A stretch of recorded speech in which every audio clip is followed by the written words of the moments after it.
दिन कर दिवा कर राउर दिला रगिया सरदा सुमन से का करिला रगिया।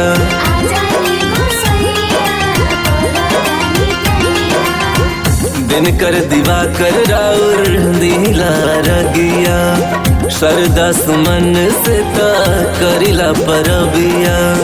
पनिया में खार होके जो तनी बाट जी उग जाई पटना के घाट जी। ए बाबा उग जाई हाजीपुर के घाट जी।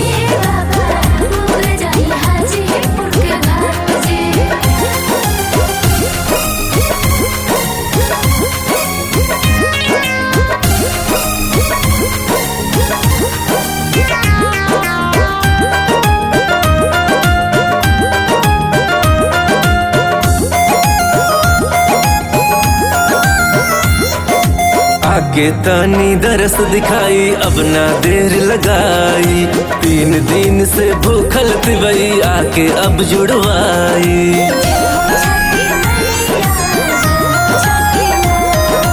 आके तनी दरस दिखाई अब ना देर लगाई 3 दिन से भूखल तिवई आके अब जुड़वाई। धीरे धीरे मुँह बस खात जी उग जाई देव मुंग घाट जी। ए बाबा उग जाई हाजीपुर के घाट जी।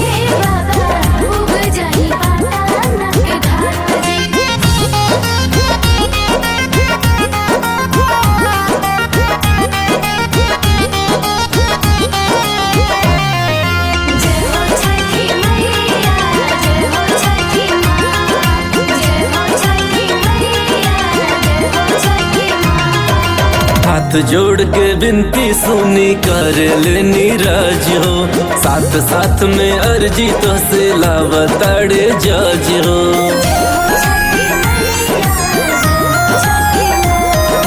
हाथ जोड़ के विनती सुनी कर लेनी राज हो साथ साथ में अर्जी तो से लावताड़े जज हो। कहता नी दिलवा के बात जी उगिना आरा के छठी घाट जी। ए बाबा उगिना हाजीपुर के घाट जी।